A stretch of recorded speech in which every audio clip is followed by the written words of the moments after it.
감사가 좋고 긍정 마인드가 좋다는 건 머리로는 잘 알지만 바로바로 안 될 때가 많죠. 감정 주파수를 바꾸는 방법 시작하겠습니다. 안녕하세요. 마인드 알럼입니다. 저는 많은 분들이 성공과 부의 끌어당김을 이야기할 때 제가 죽을 뻔했던 끌어당김 경험과 또 이를 반전시킬 수 있는 방법을 알려드리려고 합니다. 지금 한국 사회는 어릴 때부터 극심한 경쟁과 물질 위주의 사고방식이 절정에 이르고 있죠. 학원과 100번 쓰기를 기계적으로 숙제처럼 하시거나 마음이 힘든 분들께 이 영상이 도움이 되면 정말 좋겠습니다. 저는 10대 시절에 세상의 모순들을 경멸했었고 또 죽음을 생각했었는데요. 그러다가 19살에 교통사고가 생겼습니다. 막 고3이 되던 시절 야자 학습을 끝내고 밤에 집으로 가는 길에 신호등이 없는 횡단보도를 건너다가 버스에 치이고 말았죠. 한 3m는 뒤로 밀려나 바닥에 쓰러진 후에 의식을 잃었습니다. 그 당시엔 시크릿이란 책이 나오기 전이었어요. 하지만 훗날 저는 이 사건을 제가 끌어당긴 결과라는 걸 알게 됐습니다.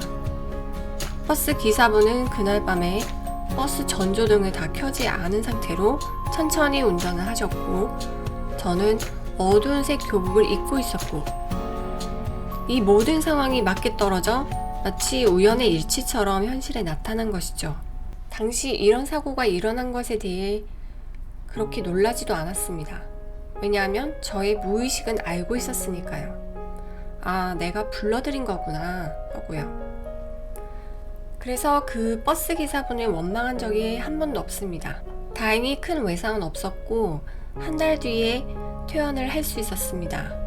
그때 저는 알았죠. 죽음이란 건 항상 늘 가까이 있는 거구나.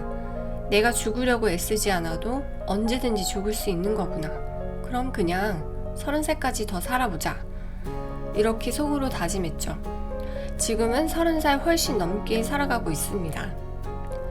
지금 만약 인생이 너무 힘들어 죽음을 생각하고 있는 분이 혹시 계시다면 그 생각을 그만하시기 바랍니다. 이 사건은 말 그대로 부정적인 것을 끌어당긴 결과였죠. 양자 에너지로 이루어진 이 우주가 우리의 감정 주파수를 감지해서 그에 맞는 상황을 연출해준 것 뿐입니다. 우주는 그것이 긍정적이든 부정적이든 판단하지 않고 정확히 그와 상응하는 주파수에 반응하는 곳입니다. 그 후로 저는 10년 넘게 명상을 지속하면서 우주와 마음이 얼마나 긴밀히 연결이 되었는지를 알 수 있었습니다. 사실 우주는 마음 그 자체입니다. 저는 끌어당김 법칙의 원리를 알고 있지만 똑같은 방법을 쓰고 있지는 않습니다.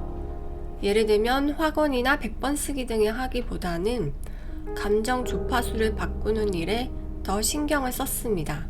여러분도 아시다시피 감정 주파수가 사실 끌어당김 법칙의 중요한 핵심입니다. 티벳의 사원에서 말하듯이 첫째, 감정이 기도다. 둘째, 우리는 마치 이미 기도의 응답을 받은 듯한 감정을 반드시 느껴야 한다. 핵심은 감정 에너지죠. 자신의 감정의 주파수를 바꾸는 것입니다. 감정이 바뀌면 자신의 주파수가 바뀐다. 끌어당김의 법칙은 바뀐 주파수를 감지해서 거기에 맞는 경험을 당신 삶에 되돌려준다. 감정을 활용하면 원하는 것이 초고속으로 실현되어 나타나게 할 수 있다. 그렇다면 감정 주파수를 바꾸려면 어떻게 해야 할까요? 결론적으로 생각과 감정이 단순해져야 합니다. 많은 사람들이 하루에 5만 가지 생각을 하고 하루에도 몇 번씩 감정의 변화를 경험하죠. 우리는 대부분 부정적인 생각과 감정을 어찌할 바를 몰라서 억지로 의식적으로 노력을 퍼부어야 합니다. 생각이 많은 분들을 보면 실천이 잘 안 되죠. 머리가 무거워서 그렇습니다. 불필요한 것들을 싹 다 정리를 해야 가벼워집니다. 단순화가 되고 정리가 되면 생각과 감정이 자동 정화가 되고 심지어 부정적 주파수가 잘 일어나지도 않습니다. 부정적 주파수가 생기더라도 오래 머물지 않고 물처럼 흘러가 통과해버리죠. 우리가 이 부정적 에너지를 계속 해결할 수 없어 쌓였을 때 병이 생기거나 외부적으로 사고가 생깁니다. 복잡한 생각과 감정은 그 속에 이걸 원하는데 안 되면 어떡하지? 라는 여러 가지 경우의 수를 머릿속에 떠올립니다. 이는 습관적으로 손익 계산을 하는 것에 익숙해졌기 때문이죠. 우리는 이해 타산을 따지는 일에 익숙해져서 우리의 머리를 복잡하게 만듭니다. 생각과 감정이 단순화된다는 것은 다시 말해 마음 정리가 된다는 것이고 종래에는 순수해진다는 것입니다.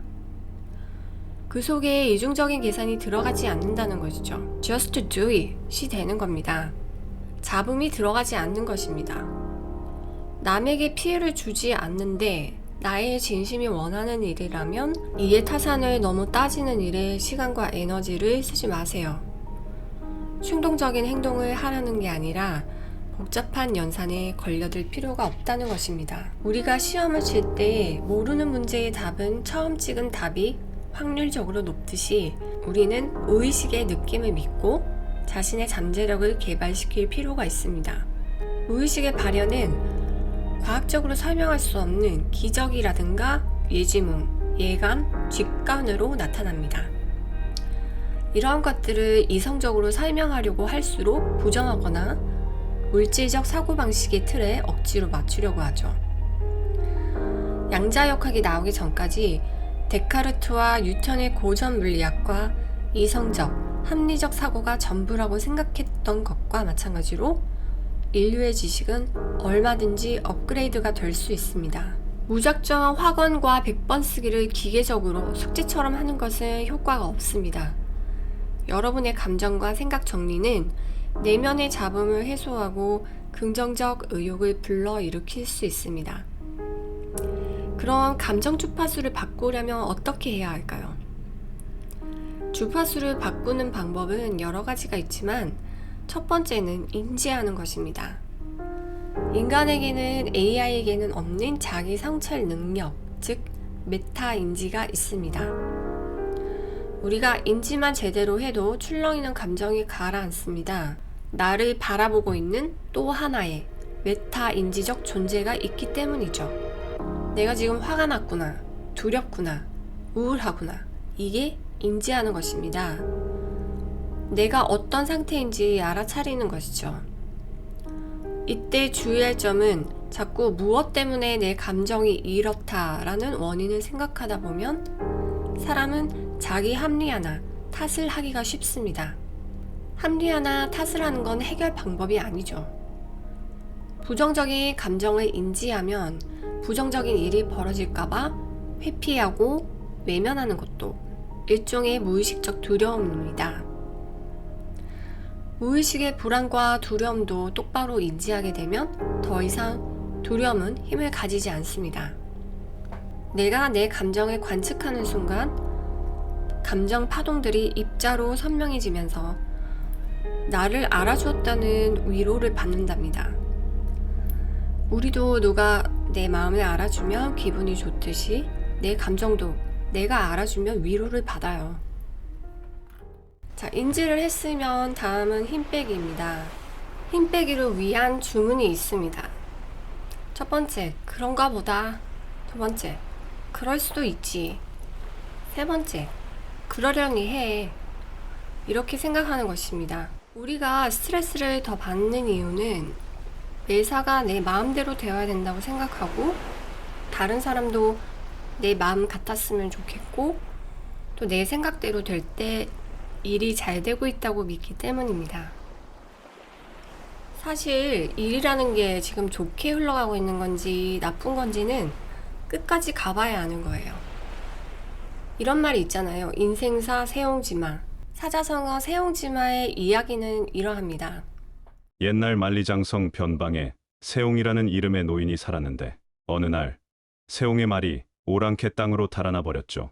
사람들의 염려에 노인은 태연하게 이 일이 좋은 일이 될지 누가 알겠소? 얼마 후 말이 돌아왔는데 오랑캐의 말과 함께 온 것입니다.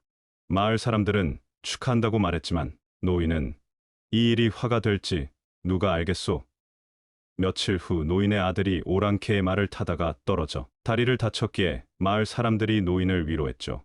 노인은 또 누가 알겠소. 이 일이 좋은 일이 될지.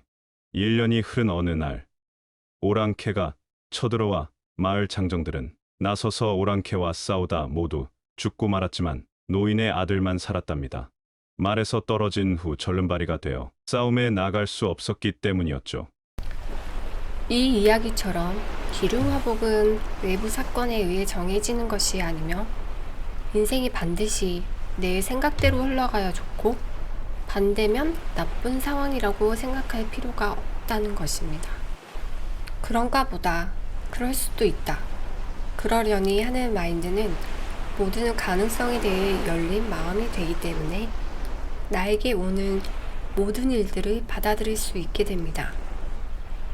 그리고 앞에서 감정 인지를 하고 난 뒤에 내 감정과 밀착되어 바라보는 게 아니라 하나의 사건으로 객관적으로 바라볼 수 있게 합니다.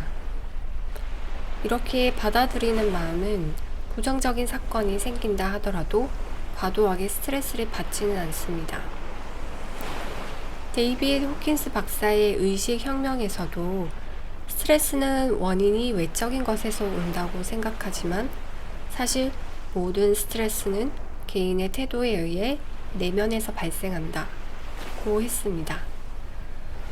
스트레스 받는 상황이 왔을 때 한번 이렇게 받아들여 보세요. 그럴 수도 있지. 이게 좋은 일이 될지 누가 알겠어?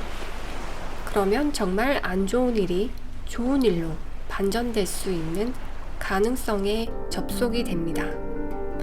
내 감정의 주파수가 바뀌었기 때문이죠.